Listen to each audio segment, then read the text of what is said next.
বিসমিল্লাহির রহমানির রহিম। আসসালামু আলাইকুম। নতুন পুরাতন বন্ধু সবাই কেমন আছেন? আল্লাহর রহমতে আশা করি সবাই খুবই ভালো আছেন। মেরাজের পরের দিন আমি হাঁসটা দিয়ে খুব সুন্দর একটা রেসিপি করব। এই দেখুন এখানে পাঁচফোড়ন এটা দেব। পাঁচফোড়ন দিলে হয় কি আপনার হাঁসের মাংসের একটা গন্ধ থাকে, স্মেল ওটা থাকে না। তারপর এখানে দেখুন আমি 6টা বড় নতুন আলু নিয়ে নিছি। তারপর এখানে কিছু টমেটো আছে। তো বন্ধুরা আমি বলছিলাম তখন একরকম দেখাইছি, এবার আরেকভাবে নতুনভাবে দেখাবো। সেই নতুনভাবে রেসিপি হচ্ছে এটা। তো আপনারা থাকুন, এটার সাথে খুবই একটা স্বাদের জিনিস দেব, সেটা হচ্ছে শিমের বিচি। এই যে দেখুন শিমের বিচিটা কত টাটকা। আমি ছোলা ছাড়া আপনাদের সাথে শেয়ার করতেছি, কেননা ওই শিমের বিচিটা কতটা টাটকা এটা বোঝানোর জন্য। তো বাসি সিমের বিচি দিলে হবে কি এত খেতে ভালো হবে না, একটু টাটকা সব কিছু টাটকা টাটকা দিলে এমনি তো খাবারটা খুবই ভালো হয়, তাই জন্য দেখালাম। দেখুন কত সুন্দর লাগতেছে। এরপর এখানে তো মশলা আছে, সেগুলো আমি যখন রান্না করব তখন আপনাদেরকে কিভাবে দিই না দিই ওটা শেয়ার করব। আর পাঁচফোড়নটা কিভাবে কখন দিই সেটা তখনই বলবো। তো আপনারা যদি আমার এই রান্নাটা দেখার ইচ্ছা থাকে আমার সাথেই থাকুন রান্নাটা দেখার জন্য। আর আমি ততক্ষণে এটা ভালো করে ধুয়ে পরিষ্কার করে নিই আর সিমের বিচিটা ছুলে নিই। ছুলে তারপর দিয়ে রান্নাটা কিভাবে করতে হয় সেটা আপনাদের সাথে শেয়ার করব। বিসমিল্লাহির রহমানির রহিম। আমি কিন্তু এখানে সয়াবিন তেল দিয়ে দিচ্ছি। প্রথম রান্নাটা করছিলাম আপনাদের সাথে শেয়ার করছি যে হাঁসের মাংস, ওটার মধ্যে আমি সরষের তেল দিচ্ছি। আমি তো বলছি সম্পূর্ণ রান্নাটা এটা আলাদা হবে, আলাদাভাবে দেখাচ্ছি। আমি পুরো এক বাটি পেঁয়াজ কুচি দিয়ে দিলাম, সাথে পেঁয়াজ কাটা আছে। তো এই যে দেখুন এই চামচটার মধ্যে আমি 2 চামচ রসুন বাটা, 2 চামচ আদা বাটা, স্বাদ অনুযায়ী লবণ, জিরা, ধনিয়া 2 চামচ সমান করে, গুঁড়ি মরিচ আছে 2.5 চামচ, আর হলুদের গুঁড়ি একদম উঁচু করে 1 চামচ। এগুলো সব আমি একসাথে দিয়ে দিলাম। তো এটা এখন আমি সব কিছু একসাথে ভালো করে তেলের মধ্যে কষিয়ে নেব।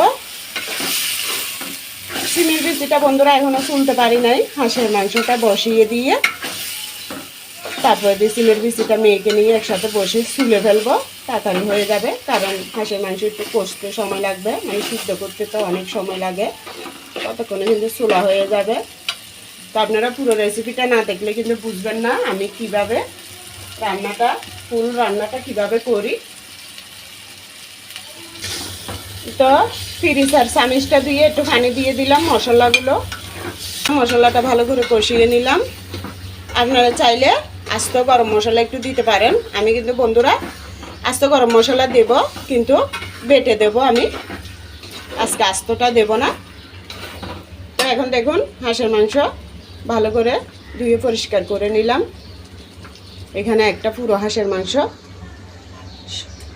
দিয়ে দিলাম। এখন এটা দিয়ে এই মশলার সাথে আমি ভালো করে আধা ঘন্টা পর্যন্ত কষিয়ে নেব। কিছুক্ষণ পর পর নেড়ে নেড়ে ততক্ষণ আমি সিমের বিচিটা ছুলে নিই।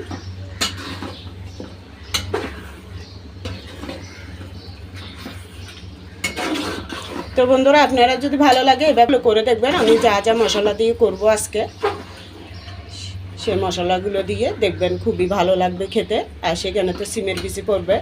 এটা কষতে কষতে দেখুন আমি এখানে মশলাটা বেটে নেব।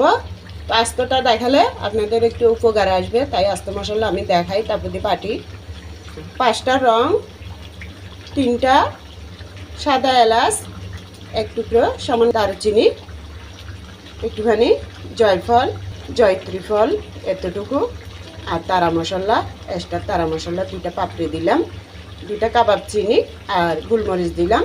আমি আজকে একটু ঝালটাই বেশি দিচ্ছি, দেখলেনই তো গোলমরিচটাও বেশি দিলাম। তো বন্ধুরা মশলাটা বাটা হয়ে গেছে, দেখুন আমি সবগুলো দিয়ে দিচ্ছি।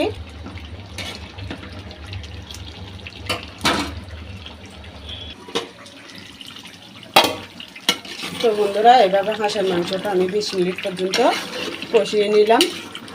এখন আমি গরম পানি দিয়ে দেব, অল্প করে দেব। আবারও আধা ঘন্টা পর্যন্ত আমি এটা সিদ্ধ করে নিলাম।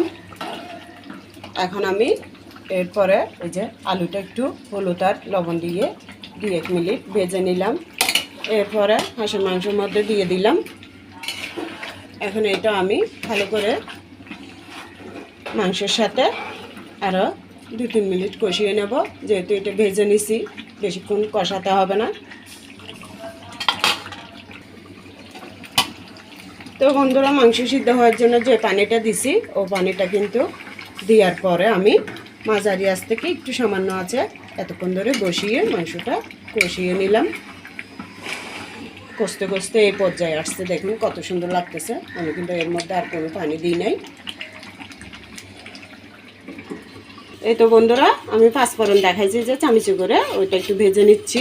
ভাজা হয়ে গেছে, এখন গুঁড়ো করে নেব। আলুটা দিয়ে 2-3 মিনিট পর এই যে মশলা ভাজা এটা গুঁড়ো করে এখানে দিয়ে দিলাম। বন্ধুরা, এখানে পাঁচফোড়ন লেখা, কিন্তু এখানে হলুদ সর্ষে আর কালো সর্ষে মিলে 6 ফোড়ন। তো আমি সবগুলো দিই নাই, আপনাদেরকে যতটুকু দেখাইছি অতটুকুই দিলাম গুঁড়ি করানো। একটু ভালো করে উল্টা পাল্টায় নেড়ে দিই। এখন আমি এই মশলাটা দেওয়ার পরে 1 মিনিট পরে আমি সিমের বিচিটা দিয়ে দেব। যেহেতু হাঁসের মাংসের জন্য আমি মশলাটা দিচ্ছি, তাই হাঁসের মাংসের মধ্যে আগে দিয়ে মশলাটা দিয়ে দিলাম।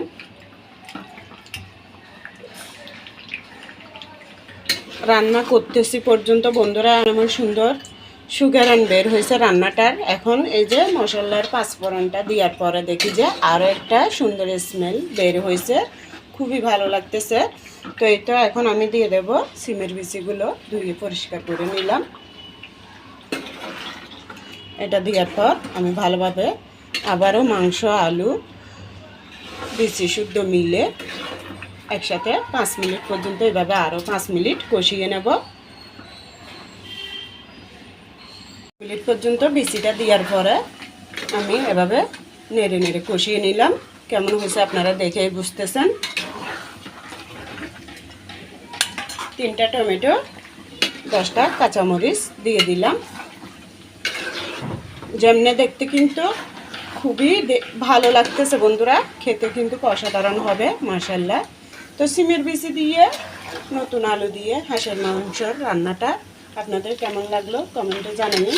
যদি ভালো লেগে থাকে, নতুন বন্ধুরা যদি আমার এই রান্নাটা দেখে থাকেন, তাহলে আমার পরিবারের একজন সদস্য হয়ে আমার পাশে থাকবেন। নতুন বন্ধু হয়ে আমি ইনশাল্লাহ আপনাদের পাশে থাকবো।